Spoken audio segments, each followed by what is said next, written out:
Crazy conspiracy theories that turns out to be true. The Gulf of Tonkin incident. August 1964.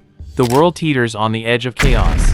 The United States claims that two of its Navy destroyers, the USS Maddox and Turner Joy, were attacked by North Vietnamese forces in the Gulf of Tonkin. President Lyndon B. Johnson addresses the nation, stating that America has been the victim of unprovoked aggression. But here's the truth. Only the first reported attack may have happened. The second one, the one that pushed America into full-scale war, never occurred. Declassified documents, NSA reports, and later testimonies revealed a disturbing reality.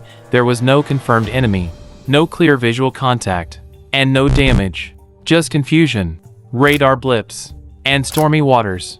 Yet, within days, Congress passed the Gulf of Tonkin Resolution, granting the president sweeping military powers declaration of war, without a formal. This single event became the legal justification for launching one of the deadliest conflicts in modern history, the Vietnam War, costing over 58,000 American lives and millions more in Vietnam, all based on a phantom attack. So was it a tragic miscommunication, or a carefully crafted excuse for war? The Gulf of Tonkin incident stands as a chilling reminder. When truth is manipulated, entire nations can bleed. Operation Sea Spray bioweapon testing on civilians. The U.S. government once sprayed biological agents over a major American city, without telling a single soul. In the fall of 1950, the U.S. Navy launched a classified experiment known as Operation Sea Spray, a chilling operation that turned innocent civilians into human test subjects. The theory? That the U.S. military might be exposing civilians to biological agents as part of secret defense tests. But this wasn't just a theory. In reality, Navy ships sprayed massive amounts of a bacteria known as Serratia marcescens over San Francisco Bay. The goal? To simulate a large-scale biological warfare attack on their own people. Soon after the operation, hospitals reported an alarming spike in rare infections.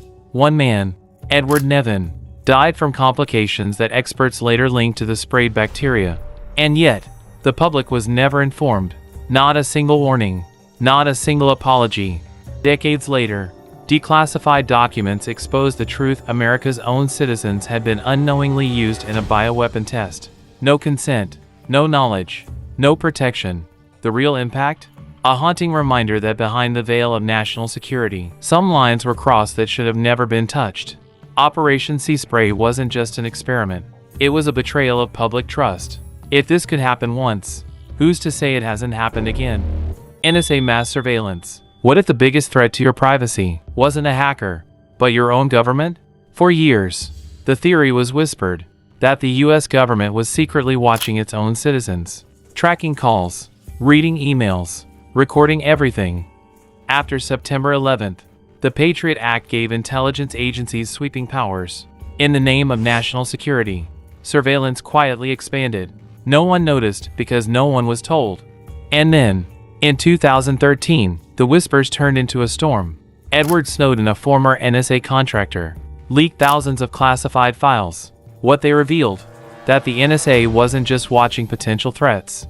It was watching everyone, millions of Americans, their phone records, their internet activity, all without consent. Snowden's files revealed more than surveillance. Programs like Prism gave the NSA direct access to data from major tech companies: Google, Facebook, Apple. Your photos, messages, cloud storage, all quietly copied behind closed doors. And it wasn't limited to Americans. The NSA tapped communications of foreign leaders, including German Chancellor Angela Merkel. The scale wasn't national. It was global. While tech companies claimed ignorance, leaked files suggested quiet cooperation. Some opened doors willingly, others were legally compelled. Either way, trust was broken. The truth hit hard. Outrage spread worldwide. Privacy was dead and no one even knew it. But the damage wasn't just digital. People changed. Journalists, activists, even regular citizens began to self-censor, afraid that their words, their clicks, their thoughts were no longer private. Mass surveillance wasn't a theory. It was reality. And it changed how we look at freedom in the digital age forever. What if I told you the government once tried to control minds? Not in a movie, in real life. And they did it to their own citizens. Project MKUltra. a top-secret CIA program from the 1950s to the 1970s. Its mission? To mastermind control. How? Drugs, hypnosis, isolation, and sometimes torture. Thousands of people were experimented on without consent. College students, prisoners, hospital patients, even CIA agents themselves. And the most infamous tool? LSD. Psychedelics were slipped into drinks, injected, and forced. Some lost their minds, some lost their lives. One man, Frank Olson, a government scientist, was allegedly drugged and then thrown out of a 13th floor window. The CIA called it suicide, but the evidence says otherwise. In 1973, the CIA destroyed most of the MKUltra records. They wanted it erased from history, but some documents survived, and they paint a terrifying picture. A government agency, using psychological warfare on its own people, to create spies, break minds, and erase free will. MKUltra isn't science fiction. It's historical fact. And if this happened back then, what might be happening now? Project MKUltra, the experiment that was never supposed to be exposed. Cointelpro, the FBI's secret war on activism. The greatest threat to American freedom wasn't outside its borders, but working from within? In the shadows of the 1960s and 70s, as civil rights leaders rose and the people demanded justice, a silent war was being waged. It was called Cointelpro, short for Counterintelligence Program, a secret FBI operation targeting black activists, civil rights icons, and anti-war protesters. Its goal? Not justice, not safety, but control. They bugged hotel rooms, read private letters, spread lies, used fear as a weapon. Even Dr. Martin Luther King Jr. wasn't safe. He received an anonymous letter urging him to commit suicide. The truth came out in the 1970s when activists broke into an FBI office and exposed the operation. The public was stunned. Congress held hearings. The FBI was forced to admit its abuse of power. But the damage? Already done. Lives ruined. Movements shattered. Trust broken. Cointelpro left a scar, not just on the activists it tried to silence, but on American democracy itself. Because when the people speak, and power fears their voice, this is what happens. What if your own government planned to attack you? Sounds like a crazy conspiracy theory, right? Well, welcome to Operation NorthWoods. In 1962, top U.S. military leaders, the Joint Chiefs of Staff, came up with a shocking plan. Stage terrorist attacks on American soil, hijack planes, bomb cities, kill civilians, and blame it all on Cuba. Why? To justify a full-scale war with Cuba. But here's the twist: President Kennedy said no. The operation was never carried out. But the documents were 100% real. Declassified years later, they revealed how far Cold War strategists were willing to go. Operation NorthWoods, a real plan for a fake war. The Iran-Contra Affair. In the shadows of Cold War politics, a scandal unraveled that shook the foundations of the American democracy. The theory? The U.S. government was secretly selling weapons to its enemies and using the money to fund illegal wars overseas. The truth? In the 1980s, under President Ronald Reagan, the U.S. administration sold arms to Iran, a nation under a strict arms embargo. The goal? To secure the release of American hostages. But behind the scenes, the profits from those sales were covertly diverted to fund the Contra rebels. In Nicaragua, a group fighting the leftist Sandinista government. It was illegal, it was covert, and it violated multiple U.S. laws, including the Boland Amendment. The entire operation was hidden from Congress and the American people. When the truth emerged, it triggered a political firestorm. Televised hearings, stunned citizens, and international headlines. The result? A major blow to the Reagan administration, and a deep crack in public trust towards the U.S. government's foreign policy machinery. Some called it treason, others, a necessary evil of Cold War geopolitics. But one thing was certain: the Iran-Contra affair left a permanent scar on America's legacy. Bayer's HIV-contaminated blood products scandal. Have you ever heard a story so shocking it feels like fiction?